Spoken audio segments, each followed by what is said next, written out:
Tito, capítulo 1. Y vamos a leer nuevamente los versículos del 5 al 10. ¿Ya lo tienen?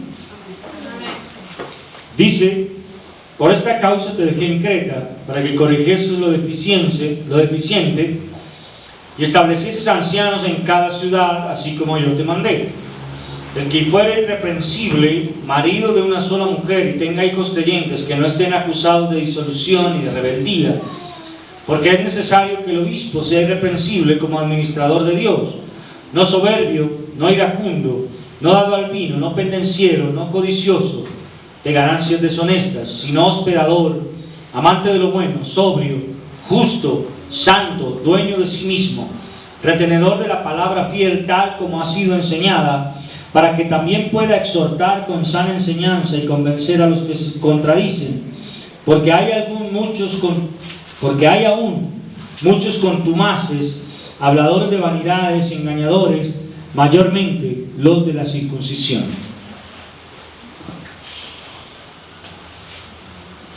Vamos a orar.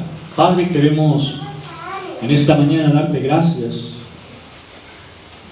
porque nos permites como iglesia estar reunidos con el fin de estudiar tu palabra, y queremos pedirte en esta hora para que tu sabiduría esté en nosotros y podamos estar atentos a lo que ella quiere enseñarnos, para que podamos extractar de tu palabra enseñanzas para nuestra vida y que podamos de esa manera glorificar tu nombre santo, que nuestra vida esté rendida a tus pies y que podamos entender cada día que todo lo que hagamos, como dice tu palabra, de palabra o de obra, lo hagamos para honra y gloria tuya. Pedimos esto en nombre de nuestro amado Señor Jesucristo. Amén. Bien, estuvimos viendo la semana pasada el verso 7 en torno a lo que es irreprensible, y hablábamos de la irreprensibilidad que debe tener todo creyente, no solamente el obispo, sino la manera de comportarse de cada creyente con el fin de no tener de que ser reprendido por nadie. Específicamente, y es lo que más nos debe preocupar, es que a veces la reprensión viene de afuera, de los no creyentes, ¿sí? Que un no creyente nos reprenda a nosotros como creyentes por algo que estamos haciendo mal es algo vergonzoso, es algo por lo cual ustedes y yo deberíamos sentir mucha vergüenza, pero desafortunadamente está pasando. Hemos perdido la irreprensibilidad, nos hemos convertido en personas a las cuales en todo momento los demás, los no creyentes, están reprochando la forma de actuar, la forma de hablar, la forma de comportarnos. Eso es algo que es vergonzoso para el creyente. Luego dice en el versículo 7 que debe ser irreprensible también, no solo en la forma de comportarse, sino también como administrador de Dios. Y hermano, eso es algo también muy importante de tener presente, porque sabe, usted y yo somos administradores de Dios. Y usted me dirá, ¿pero en qué? En muchas cosas. En primer lugar, ¿qué hace un administrador?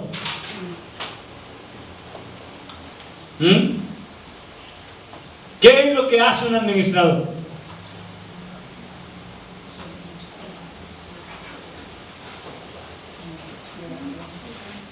¿No saben qué hace un administrador? Cuidar las cosas de un dueño. ¿Sí? Cuando a uno lo designan como administrador de algo, uno tiene la responsabilidad de cuidar, de velar por aquello que le ha sido dado para administrar. No quiere decir que usted pueda tomarlo como si fuera suyo y empezar a derrocharlo. Por el contrario, usted como hijo de Dios y administrador de Dios debe tener en cuenta que nuestra labor fue dada desde allá en el inicio de las cosas. ¿Para qué puso Dios a Adán en el huerto del Edén? Para que lo administrara, para que lo labrara, para que lo cuidara. ¿Se da cuenta? Somos administradores. Y tristemente, hermano, tengo que decir que como creyentes muchas veces estamos siendo malos administradores, porque hemos tomado lo que es de Dios como si fuera nuestro y lo estamos derrochando. Allí también es necesaria la irreprensibilidad. ¿Saben? La irreprensibilidad en la administración es algo que nosotros necesitamos tener en cuenta, muy presente todos los días de nuestra vida. Porque mire, hermano, fuimos puestos en este lugar para cuidarlo. Y no le estoy hablando de allá afuera, de aquí, de este lugar, de la sala donde estamos. También aquí estamos puestos como administradores. Y es triste encontrar que los administradores están haciendo mal uso de las instalaciones. Porque chicles debajo de la mesa, de las sillas, ¿no muestra eso una falta de criterio en la administración?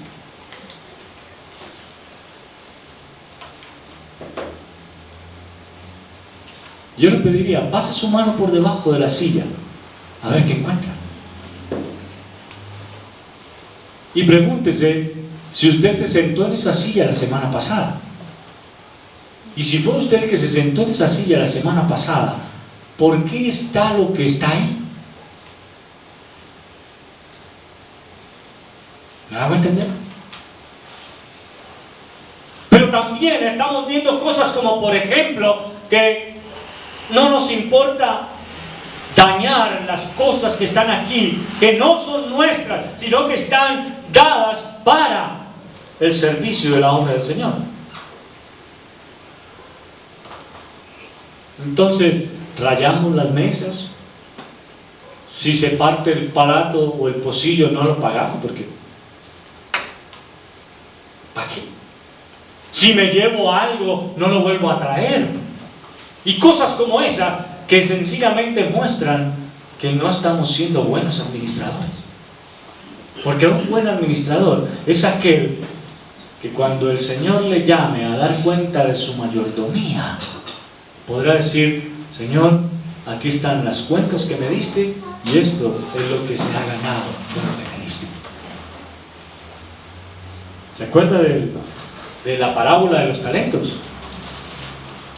A nosotros como administradores nos fueron dados talentos. Nos fueron dados con el fin de usarlos ¿para qué? Para una buena administración de las cosas de Dios.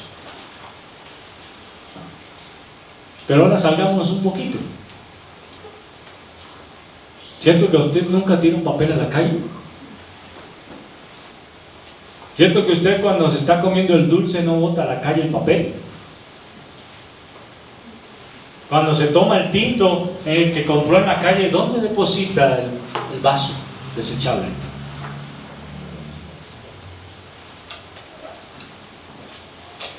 ¿Ve? Y somos administradores. Yo le pregunto, hermano, si yo fuese a su casa y encontrara su cuarto patas arriba todas las veces que fuera, ¿qué pensaría yo de usted?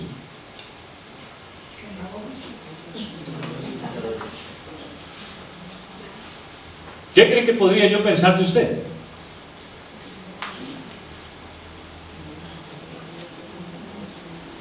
Porque una cosa es que yo vaya una vez a la casa suya y encuentre que el cuarto está desordenado y usted se disculpe diciendo: ay, perdóname, pastor, por esto es como está, pero es que no he tenido tiempo de arreglarlo. Vale. Pero si a la segunda vez yo voy y está en las mismas condiciones o peor y me dice otra vez lo mismo, ya me deja pensando. Y si si vuelvo otra y otra vez y encuentro lo mismo, yo lo que voy a pensar es, pobrecita mi hermana, no tiene tiempo para arreglar la casa. Voy a tener que venir a ayudarle. Eso sería lo que yo pensara. Pero ¿usted qué pensaría? Vieja cochina, mire eso, que no es capaz de arreglar ni el cuarto. Porque somos... En lugar de decir, hermana querida, si usted necesita que colabore en algo, dígame, yo con mucho gusto vengo y le ayudo. Pero eso no lo hacemos, porque es más fácil salir a decirle, usted se ha ido a la casa de fulano, uy.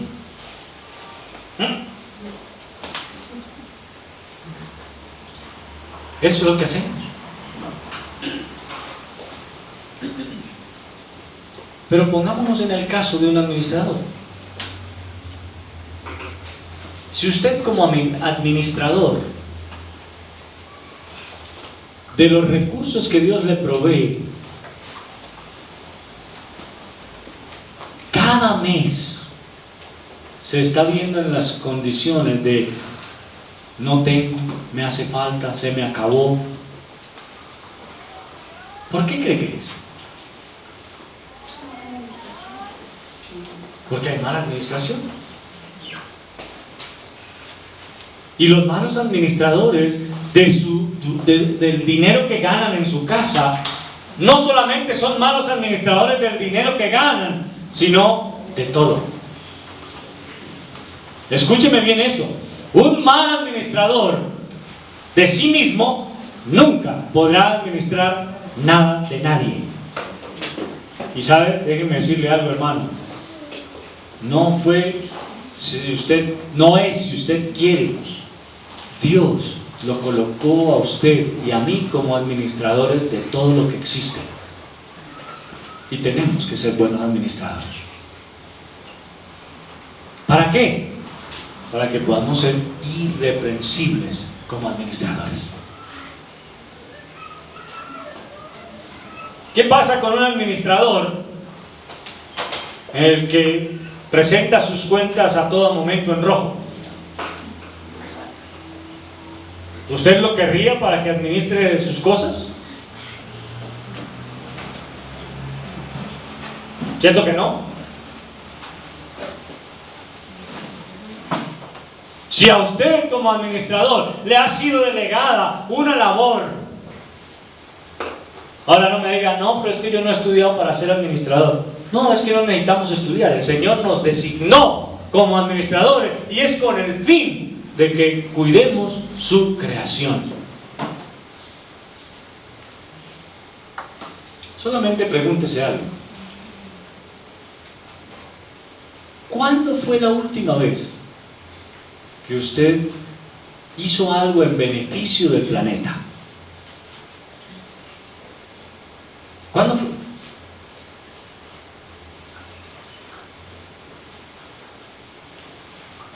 Y la respuesta de muchos sería nunca.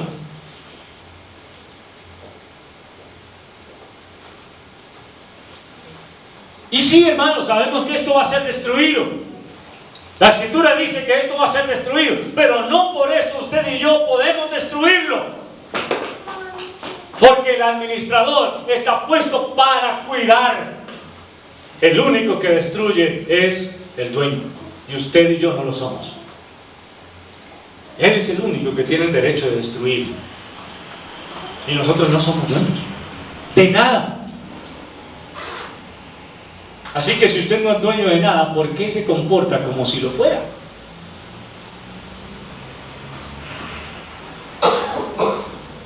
Hay un relato en las Escrituras en el que dice que un hombre se dedicó a malgastar los bienes del amo. Y el amo se dio cuenta. Y no solamente malgastaba los bienes, sino que maltrataba a sus consiervos, a los que trabajaban con él, los maltrataba. Y el Señor, el dueño de todo, ya lo llama y le dice: da cuenta de tu mayordomía, porque ya no podrás ser más mayordomo.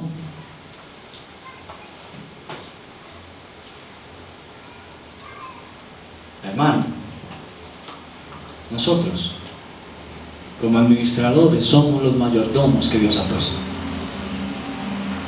Y el mayordomo de Dios solamente procura, propende, trabaja por que el dueño de todo esté satisfecho con mi trabajo. Y yo te pregunto, como administrador de Dios, como mayordomo de Dios, ¿crees que Él está satisfecho con tu trabajo?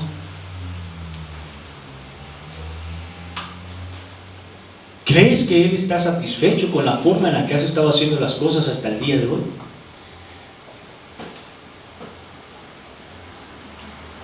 Porque es necesario que el Hijo de Dios, cambiando la palabra obispo, sea irreprensible como administrador de Dios.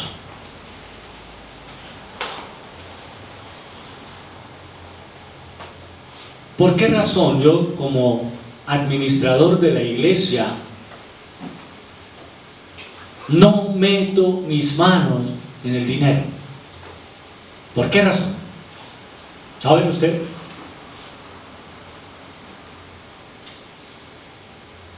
¿Saben por qué? Por una sola razón específica. El Señor a mí no me llamó a contar dinero. El Señor me llamó a predicar su palabra. Esa es la razón específica que tengo. Por lo tanto, es responsabilidad de ustedes elegir a quién van a colocar a dirigir, a contar el dinero y a administrar el dinero. Porque mi labor es administrar la palabra. Esa es mi labor. Cosa que desafortunadamente otros no han querido entender y sencillamente se aprovechan del dinero y les importa más contar el dinero que predicar la palabra. Pero la labor de los pastores no es contar dinero. La labor de los pastores es anunciar el Evangelio del Señor. Esa es nuestra labor. Por esa razón es que hay tantos malos administradores en la tierra, porque han querido darle importancia a lo que no tiene importancia. Sí, se necesita el dinero. Sabemos que se necesita en este mundo, pero no es lo más importante. Tristemente, para algunos se ha convertido en lo más importante.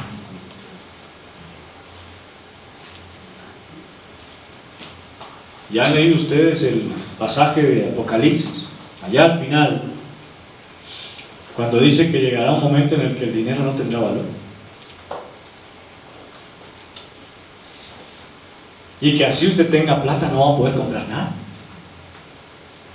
Porque solo le van a vender a los que tienen la marca de la bestia. ¿Se ha puesto a pensar en eso? Ahí está escrito. Pero nosotros no, es que sí hay que tener platica, porque es que la platica. No, hermano. Déjenme decirle, como administradores de Dios, no solamente administramos el dinero. Lo más importante que Dios nos dio a administrar, ¿qué fue? Su palabra. Es lo más importante. Es a lo que a ustedes y a mí nos mandó. Él nos mandó a la iglesia a recolectar diezmos y ofrendas para hacer unas arcas grandísimas y tener unas cuentas gigantescas en el banco. Él nos mandó a que recogieran grandes cantidades de dinero con el fin de comprar tremendos edificios. ¿Qué fue lo que dice el Señor Jesucristo allá en Mateo capítulo 28? Toda potestad me es dada en el cielo y en la tierra. Por tanto, vayan y hagan discípulos a todas las naciones, enseñándoles que guarden plata. ¿Sí? No, enseñándoles que guarden todas las cosas que os he mandado.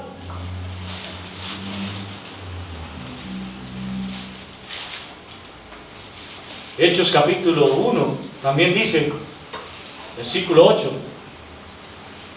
Recibiréis poder para ser ricos, para tener mucho dinero. No, recibiréis poder cuando haya venido sobre vosotros el Espíritu Santo y me seréis ricos en dinero. No, testigos. ¿En dónde? Jerusalén, Judea, toda Samaria y hasta lo último de la tierra. ¿Se da cuenta? ¿Dónde dice ahí? En los mandatos que el Señor hizo, que tengamos que dedicarnos a amontonar y amontonar y amontonar dinero. La obra es de Él y Él la sostiene. ¿Ha sido así aquí o no? Hasta el día de hoy es el Señor el que ha sostenido su obra.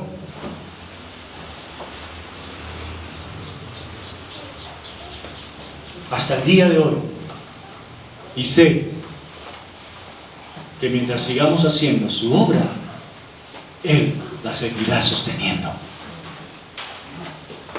Él la seguirá sosteniendo. Entonces, hermano, lo que nosotros necesitamos poner en claro es: somos administradores de lo más importante, la palabra del Señor. Y eso es lo que nos tiene que importar. Buscar llevarle el Evangelio a aquellos que no lo conocen todavía. Esa es nuestra administración. Ahí podremos ser buenos administradores. Pero noten ustedes que si nos hacemos una revisión como administradores de la palabra del Señor, nos encontraremos tristemente en desfalco. ¿Por qué razón? Porque nos hemos dedicado a otras cosas y hemos olvidado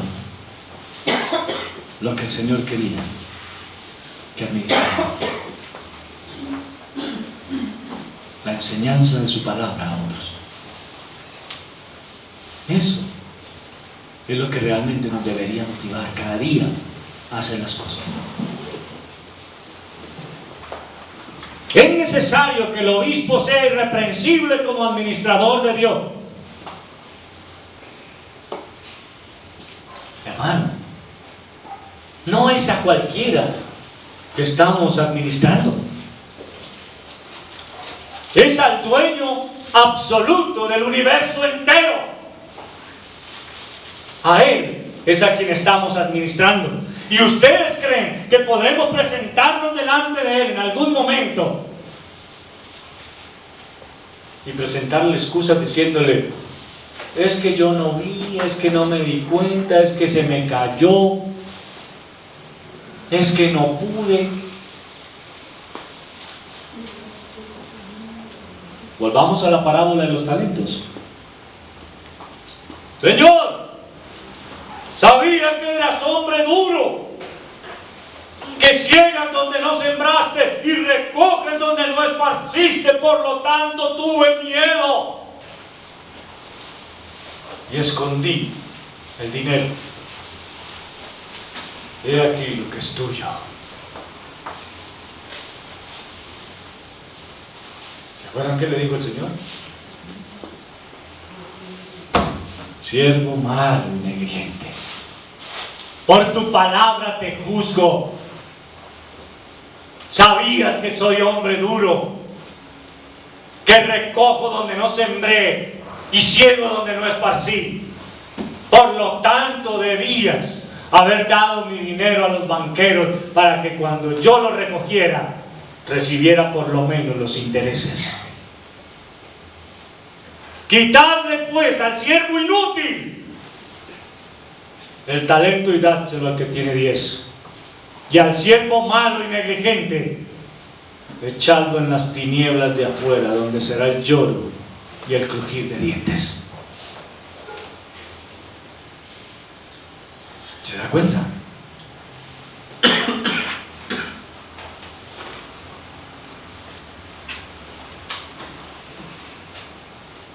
¿Con qué le vas a salir al Señor cuando Él te llame? Señor, es que me daba miedo que me dieran palo. Señor, es que cuando yo iba a pararme a hablar, otro se paraba y hablaba antes que yo. Señor, es que me temblaba todo. Yo no sabía qué decir, Señor.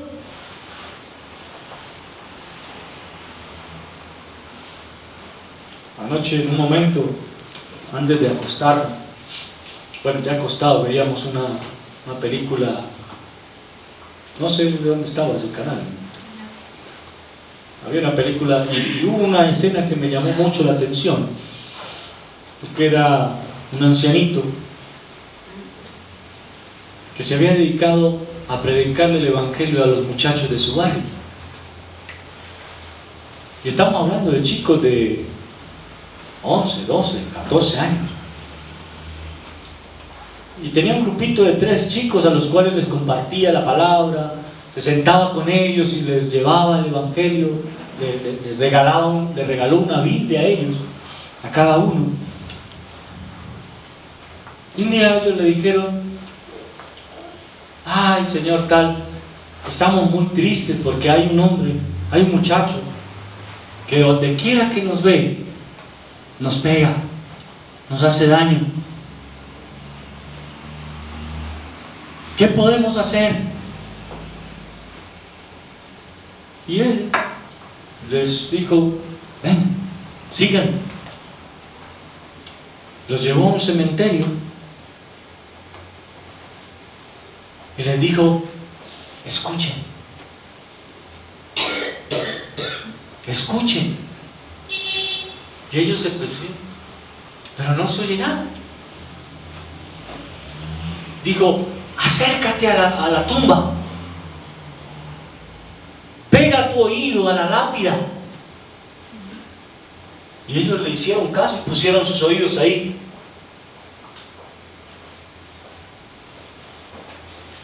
Pero no escuchamos nada. Entonces él empezó a pasar por el lado de cada uno y le decía: ¿por qué no me predicaste antes?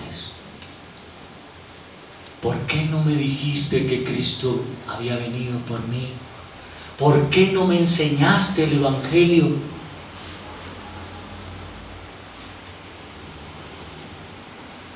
Ellos se levantaron así y después los muestran en una cena ellos diciendo: qué susto tuve cuando él hizo lo de las tumbas. Y él les dijo: miren, lo importante es hacer lo que el Señor dijo. Si alguien te obliga a llevar carga por 1 milla, ve con él 2. Si alguien te hiere en la mejilla derecha, ponle la izquierda. Y ellos le dijeron: Señor, pero ¿cómo hacemos eso? ¿Cómo aplicamos eso a nuestra vida? Les digo de una manera muy sencilla: ¿te gusta comer pizza? Sí. Si alguien te quita la pizza, invítale más.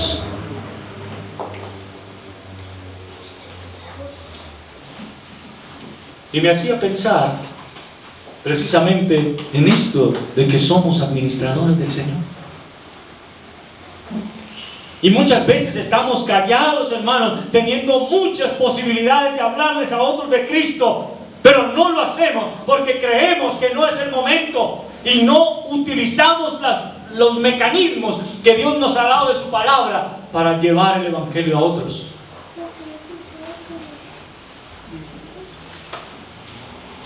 Tristemente, en ese sentido, tendríamos que decir que nos estamos rajando como administradores. ¿Sabe qué le dicen a los buenos administradores? Misma parábola de los talentos. Bien, buen siervo y fiel. Sobre poco has sido fiel, sobre mucho te pondré. Entra en el gozo de tu Señor. Eso se le dice a los buenos administradores. Señor, 10 talentos me diste, He aquí tus 10 y otros 10 que gané. Señor, 5 talentos me diste. He aquí tus 5 y otros 5. Entra en el gozo de tu Señor.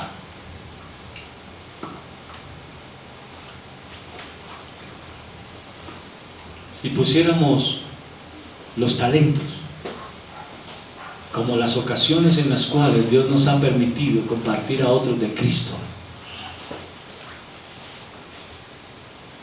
¿cuántos serían efectivos?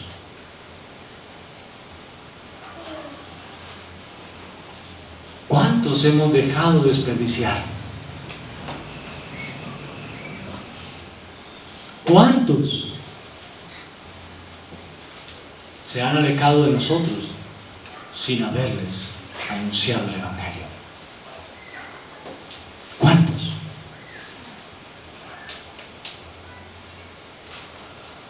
Hermano, hay que prestarle atención a las cosas, porque el Señor nos ha permitido a nosotros el privilegio de ser los anunciadores de su palabra. ¿Y sabe algo? Dice la Escritura que los ángeles anhelan ese trabajo. Yo me imagino a la multitud de ángeles allá arriba, viendo cada vez que nosotros estamos al lado de alguien y desaprovechamos la oportunidad para anunciar el Evangelio, y ellos queriendo gritar: ¡háblale de Cristo!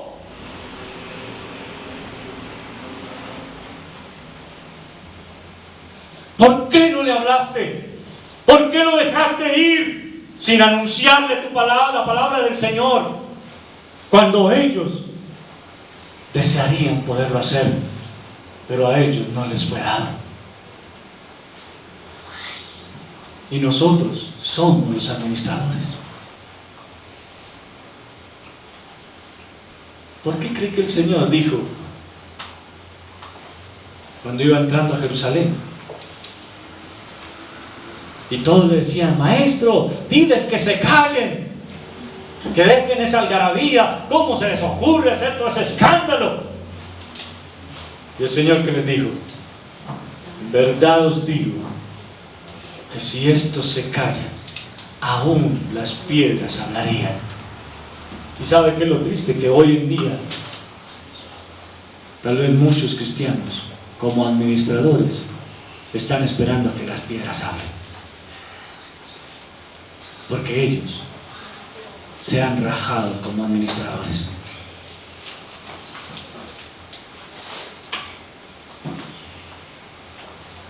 Y porque si se habla, no se habla del Evangelio, sino que se habla de otra cantidad de boberías que no tienen sentido.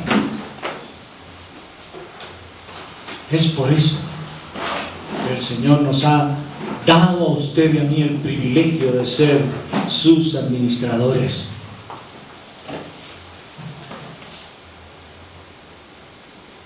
Y le digo esto, hermano, para que de aquí en adelante no desaproveche ninguna oportunidad. Cada vez que tenga a alguien a su lado y le pueda compartir, hágalo. Hágalo.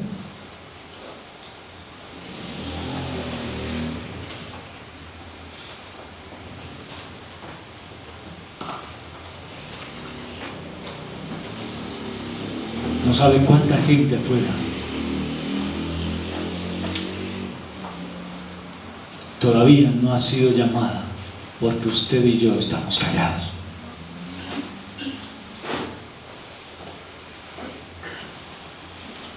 Hay mucha gente allá afuera que son escogidos de Dios,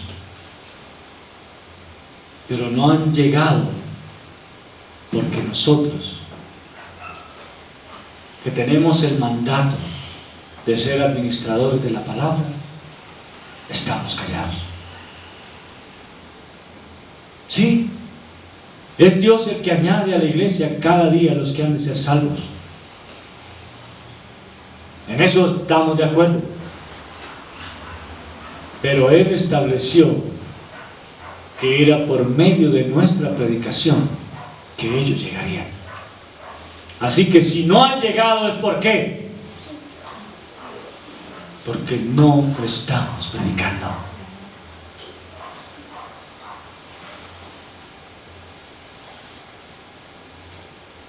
Y es triste, hermano, porque veo en los cruces cómo personas se paran a decir boberías.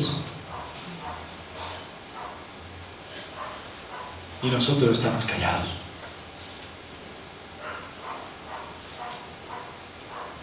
Es triste ver en las calles, por las casas, gente yendo a visitar a otros, a enseñarles cosas que no son. Y nosotros, que decimos tener la verdad, callados. Y quiero recordarle también lo que dice Santiago. Efesios dice que usted y yo fuimos creados para buenas obras, las cuales Dios preparó de antemano para que anduviésemos en ellas. ¿Sí o no? ¿Se acuerdan que lo dice o no? Efesios capítulo 2. Pero también dice en Santiago que el que sabe hacer lo bueno y no lo hace, le es contado por pecado. Y lo bueno que usted y yo podemos hacer es predicar el Evangelio, porque fuimos preparados para ello. Tenemos la capacidad de hacerlo.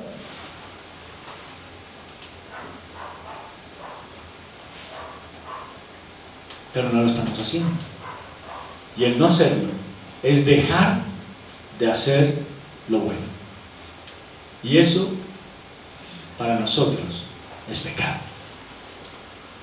¿Me hago entender?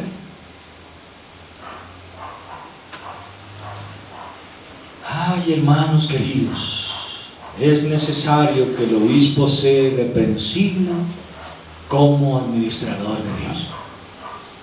No solo el obispo, todos los creyentes. Estamos llamados a anunciarle a otros el Evangelio. Todo nos ha sido dado. La palabra, el Espíritu Santo, el entendimiento, la sabiduría, todo nos ha sido dado.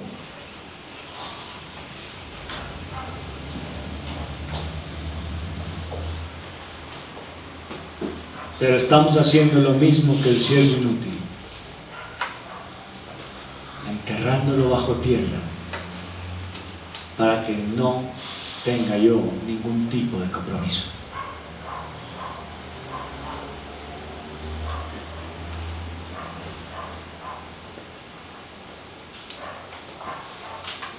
¿Qué tan buen administrador es usted, mi hermano? ¿Qué tan buen administrador es?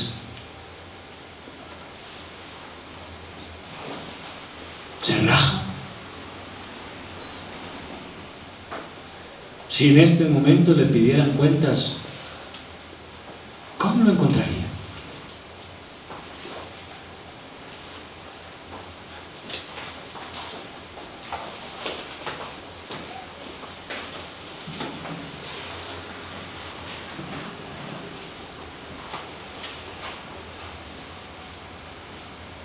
Hemos visto entonces que la irreprensibilidad no solo es en el comportamiento, sino en la administración. Y que necesitamos, usted y yo, ser buenos administradores. Pero la otra palabra que viene también es dicha para el obispo, pero no es solamente para el obispo, sino para todo creyente. Y dice, no soberbio. ¿Y qué es soberbio?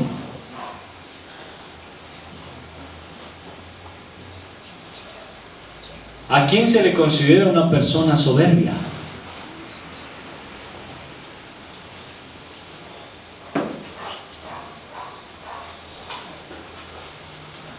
Es a esas personas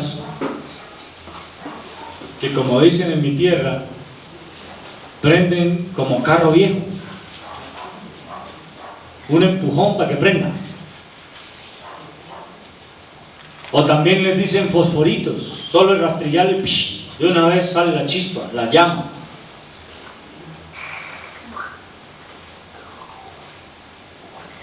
La soberbia es algo con lo que necesitamos luchar. ¿Y de qué manera? Porque a veces somos soberbios hasta con los mismos hermanos. Somos soberbios en la casa, somos soberbios en el trabajo, somos soberbios en la calle, en el bus, en el colectivo, en el Transmilenio, donde quiera que se suba. Son soberbios. Y a veces creemos que tenemos derecho a ser soberbios.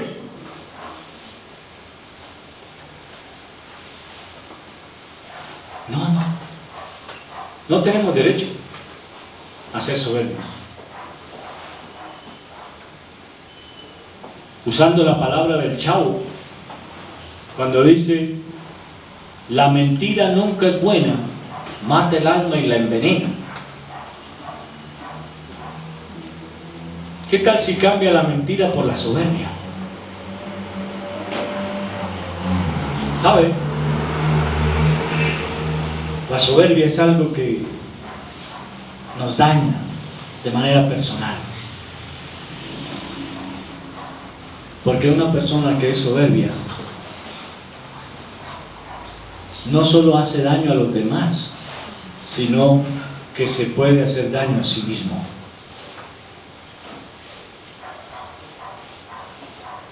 He visto personas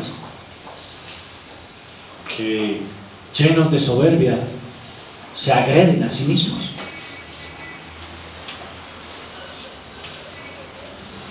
Hay aquí, cerca a la casa, un hombre que es medio oído para algunas cosas.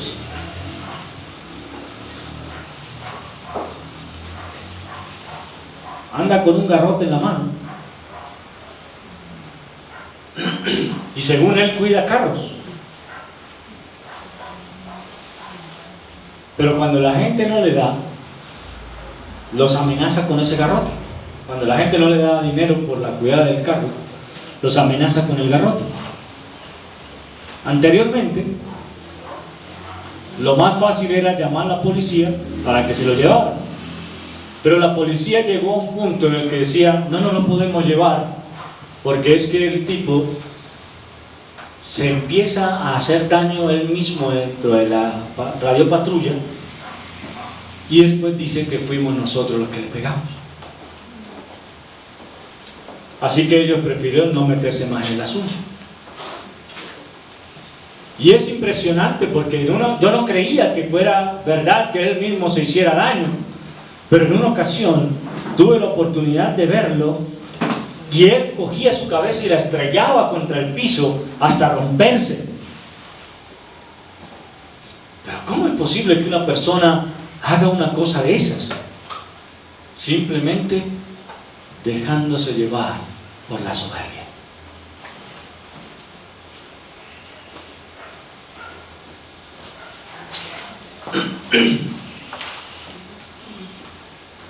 Hermano,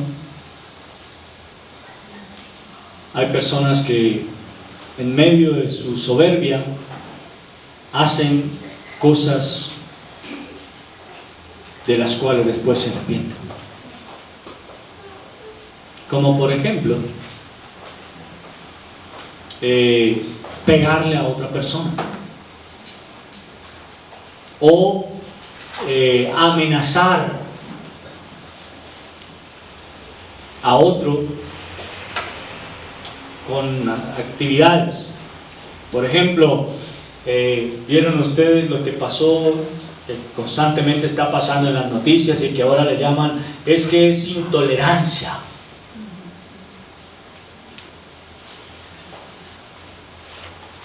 Iba el señor con el perrito y el perrito se ensució y le dijeron que lo recogiera y eso lo llenó de soberbia y fue y mató al otro. A ese punto estamos. Y a eso la sociedad sencillamente le llama intolerancia. No es intolerancia, es que nos estamos dejando llenar de soberbia y queremos desquitarnos de lo que nos pasa en cualquier otro lado con los demás, como si ellos tuvieran la culpa de los problemas que yo tengo.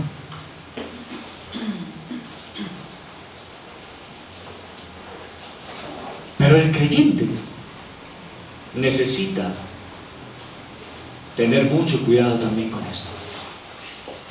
Y confieso, hermanos, que es algo con lo que yo tengo que luchar.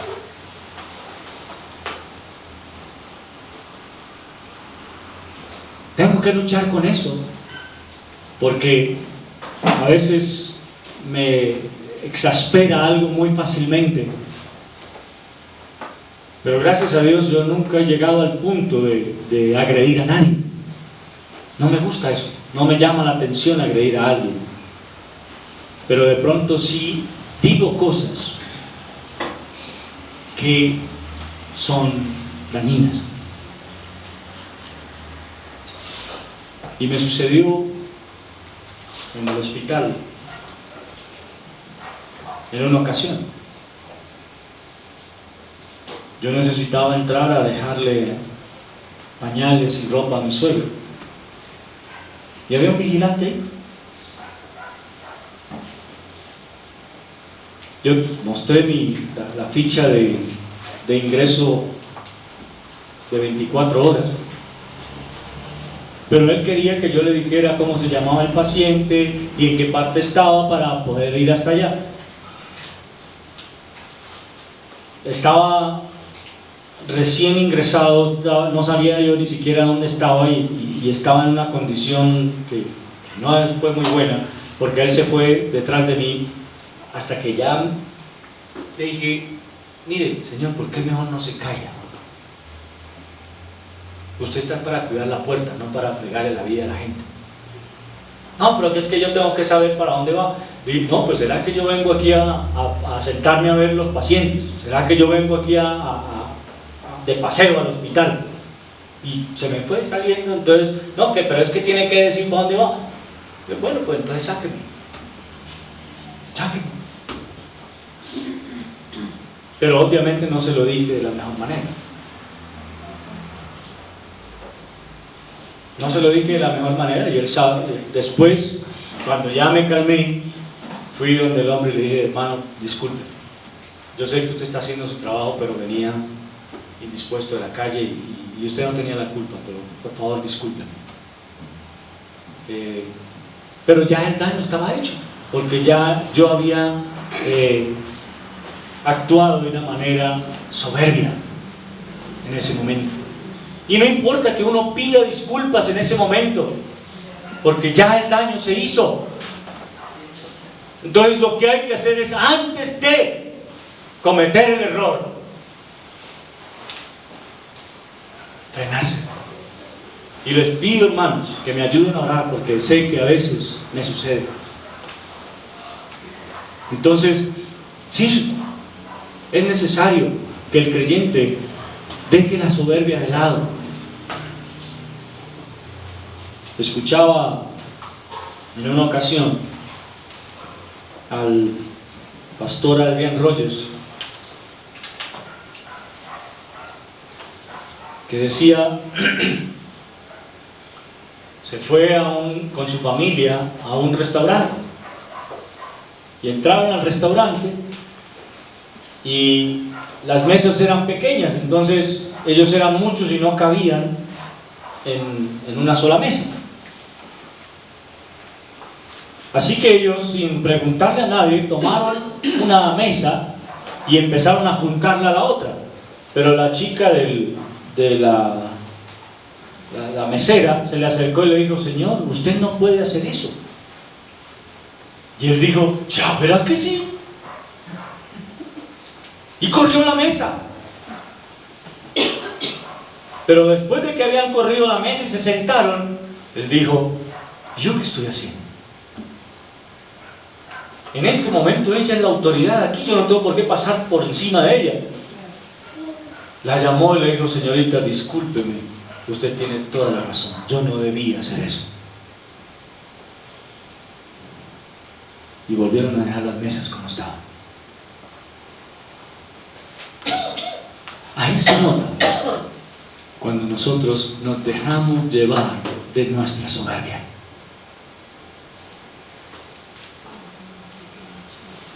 Y piense en situaciones en las cuales de pronto usted y yo nos hemos dejado llevar. Porque sé que hay muchas.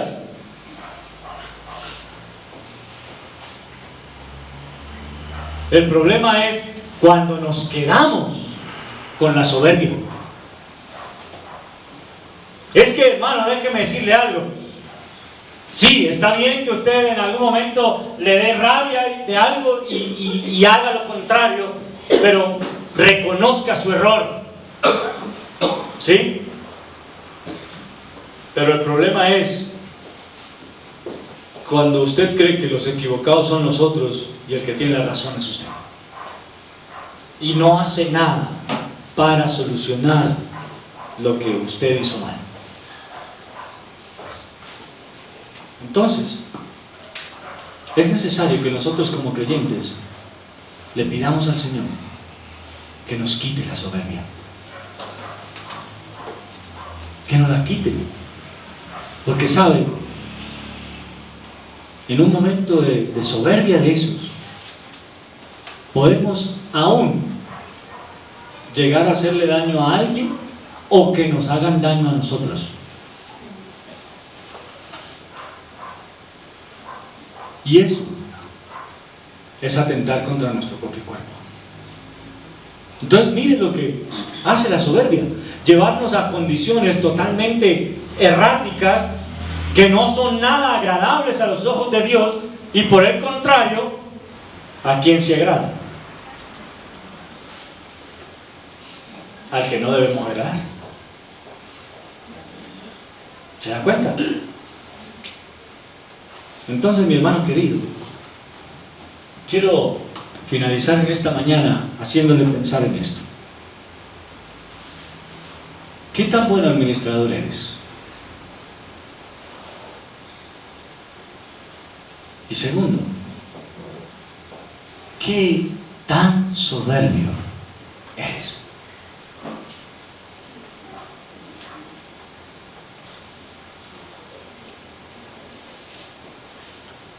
Y miren lo que dice aquí. Dice: no soberbio. No dice más o menos. Dice no. Y es no. Así que, si usted y yo tenemos problemas de soberbia, creo que es pertinente, mi hermano, que podamos pedirle al Señor que nos quite de la soberbia y que podamos ser humildes, que podamos ser respetuosos, que podamos ser personas que acatan las autoridades que han sido puestas por el Señor. Vamos a orar. Amado Padre Celestial, queremos darte gracias en esta hora, porque nos haces entender que estamos fallando en la mayordomía, en la administración que nos fue encomendada a nosotros de tu palabra, pero también estamos fallando en la soberbia. Porque hemos dejado que el mundo nos involucre en toda esta cantidad de sentimientos cerrados que lo único que hacen es daño. Y queremos pedirte para que tú nos ayudes, Señor, a ser unos buenos administradores tuyos, y también a que quites de nosotros todo indicio, todo inicio